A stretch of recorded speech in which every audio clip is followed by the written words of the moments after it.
जय हिंद दोस्तों, मैं हूं डॉक्टर देव और मैं हूं राजेश। स्वागत करते हैं हमारे यूट्यूब चैनल में। तो दोस्तों आशा करते हैं वीडियो आपको पसंद आएगा और पसंद आए तो लाइक और शेयर जरूर से कर दीजिएगा और साथ में चैनल पर पहली बार आए सब्सक्राइब नहीं किया तो सब्सक्राइब भी कर दीजिएगा। चलिए स्टार्ट करते हैं। मकबूजा जम्मू कश्मीर में दोनों साबिक कठपुतली वज़ीर आला को शिकस्त का सामना रहा। महबूबा मुफ्ती और उमर अब्दुल्ला लोकसभा की नशिस्तें नहीं जीत सके।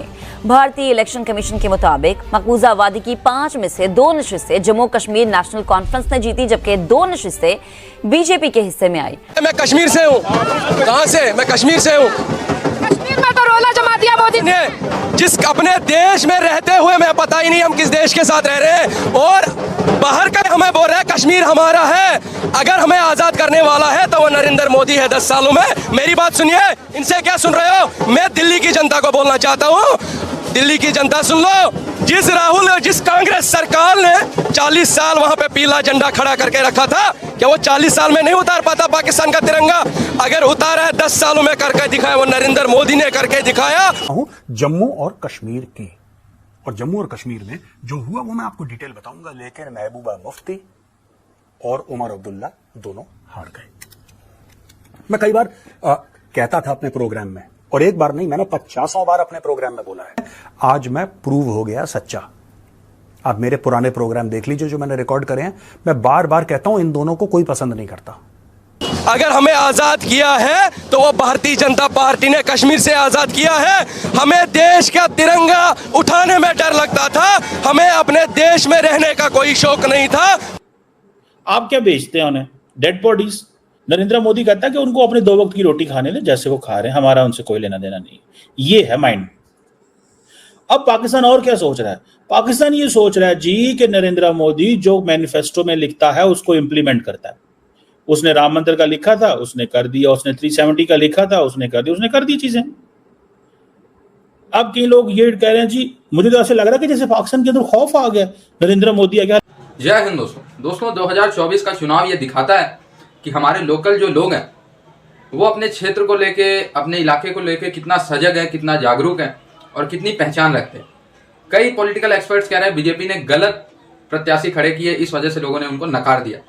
और जम्मू कश्मीर में दोस्तों जो आग लगा रहे थे कुछ नेता, ठीक है, जो देश को तोड़ने की बात कर रहे थे, जम्मू कश्मीर को तोड़ने की बात कर रहे थे, कह रहे थे 370 के लिए जान दे देंगे। महबूबा मुफ्ती और फारूक अब्दुल्ला दोनों को फारिग कर दिया जम्मू कश्मीर की जनता ने। जी हाँ दोस्तों, दोनों लोकसभा का चुनाव हार गए अपने इलाके से। और सबसे ज्यादा 370 की बात, सबसे ज्यादा कश्मीर को आजाद करने की बात, सबसे ज्यादा कश्मीर को तोड़ने की बात यही करते थे। ये कहते थे कि कश्मीर में 370 रहेगा तो कश्मीर सही रहेगा, अगर 370 हटेगा तो कश्मीर बारूद बन जाएगा जो पूरे देश को चिंगारियां लगा देगा, जला देगा। ये महबूबा मुफ्ती और फारूक अब्दुल्ला कहते थे। जनता ने इनको सिरे से नकार दिया। जनता बार बार कह रही है 370 हटने के बाद जम्मू कश्मीर में बहुत स्टेबिलिटी है, बहुत ग्रोथ है, हम चाहते हैं कि 370 कभी ना आए। हमने अपने बच्चों के हाथ में पत्थर देखे, रेडिकलाइज होते देखे, हम वो दौर नहीं चाहते जिसमें मुफ्ती और फारूक अब्दुल्ला हमें ले जाना चाहते। सिरे से नकार दिया जम्मू कश्मीर की जनता ने। बहुत अच्छा लगा ये देख के। जनाब नरेंद्र मोदी जी के इस हेड पर आज हम यहाँ उनको दिल की गहराई से मुबारकबाद देते हैं, लेकिन साथ साथ इस बात जो कश्मीर के लोगों ने फैसला किया कि 2 खानदानों को, मुफ्ती और अब्दुल्ला को उन्होंने हराकर यह जता दिया कि अब खानदानी राज यहाँ चलने वाला नहीं है। इन दोनों को कश्मीर में कोई पसंद नहीं। उमर अब्दुल्ला फिर भी ठीक है, उमर अब्दुल्ला फिर भी डिसेंट है। उमर अब्दुल्ला के जो वालिद साहब हैं वो तो खुदा ही बचाए उनसे। उमर अब्दुल्ला फिर थोड़ा सा ठीक है, मैं ये नहीं कह रहा बिल्कुल, थोड़ा सा। इन लोगों ने क्या करा ये जानने की जरूरत है दोस्तों। और क्योंकि हम चुनाव की बात कर रहे हैं, लोगों ने इनको वोट क्यों नहीं दिया? ये तो सबसे ज्यादा 370-35 के खिलाफ बोलते थे, इन द सेंस कि आपने क्यों हटा दिया, वापस लाओ, क्यों हटा दिया, वापस लाओ। खुल के फारूक अब्दुल्ला और महबूबा मुफ्ती, जबकि चुनाव कौन हारा है? उमर अब्दुल्ला। लेकिन मैं बात कर रहा हूं फारूक अब्दुल्ला की इस वक्त। ये सबसे ज्यादा कहते थे पाकिस्तान के साथ बात करो। किसने बोला कि तिरंगे को उठाने वाला, कंधा देने वाला कोई नहीं होगा कश्मीर में? किसने बोला कि बारूद के ढेर पे भारत बैठा है और अगर 370-35 से हट गया तो उसमें चिंगारी लगेगी, पूरे भारत में खूनी खून हो जाएगा, आग हो जाएगी? किसने बोला? इन दोनों ने बोला। मैंने कई बार यह भी बोला है कि बिना सिक्योरिटी के, बिना सुरक्षा के ये श्रीनगर में अपने घर से बाहर निकल के दिखा दें, मैं भाई साहब मूंछें उगाऊंगा और आपके सामने काट दूंगा, पहले उगाऊंगा फिर काट दूंगा। ऐसा क्यों है? ऐसा इसलिए है क्योंकि देखिए, मैं आज थोड़ी सी आपको कंट्रोवर्शियल बात बोल देता हूं आज कश्मीर को लेकर ना। कई समय से हमारी कश्मीर के ऊपर बात नहीं हुई है और जो पाकिस्तानी भाई बहन देख रहे हैं वो भी समझ लें। There have been beneficiaries of terrorism. और दोस्तों, टेररिज्म के दो बेनिफिशरीज मैं आपको बता दूं, महबूबा मुफ्ती का परिवार और फारूक अब्दुल्ला का परिवार। मैं फिर ये नहीं कह रहा कि इन दोनों परिवारों ने पैसा कमाया, मैं ये नहीं बोल रहा, बिल्कुल नहीं बोल रहा। ये कैसे बेनिफिशरीज हैं ये समझने की जरूरत है। इन्होंने टेररिज्म का इस्तेमाल करके सेंट्रल गवर्नमेंट को डरा के रखा था, और ये जो हारे हैं ना कल, ये इसके पीछे भी कारण है। सबकी हार और सबकी जीत के बीच में कारण है। इनकी हार का सबसे बड़ा कारण क्या है मैं आपको बताता हूं।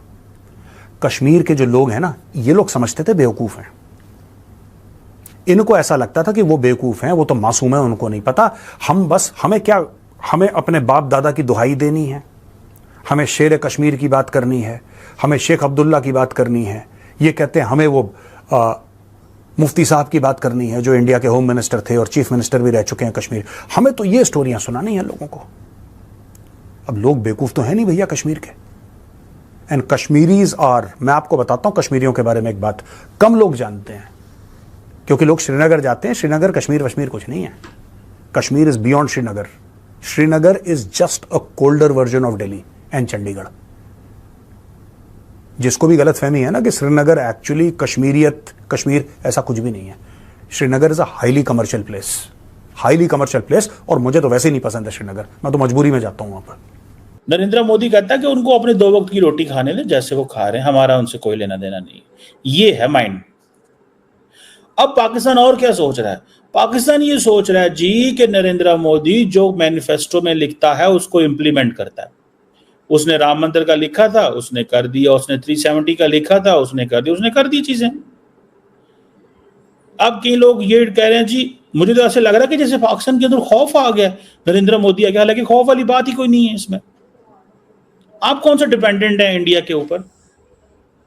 हाँ, थोड़ी सी मेडिसिन वगैरह के लिए डिपेंडेंट है, और क्या चीजें चाहिए? मतलब आपका क्या कुछ आता है वहां से? मतलब it's going to be another 5 years just the same, 10 years more, that's it. तो हमने ये 10 साल और गुजार लेंगे तो पिछले कौन सा 65 साल 65 साल में जो है वो बड़ा शीरो शक्कर थे इंडिया के साथ। क्वेश्चन ये नहीं है कि आपने इंडिया का बिहेवियर चेंज नहीं करना थ्रू थर्ड एक्टर, आपने अपना बिहेवियर चेंज करना है एज ए फर्स्ट एक्टर।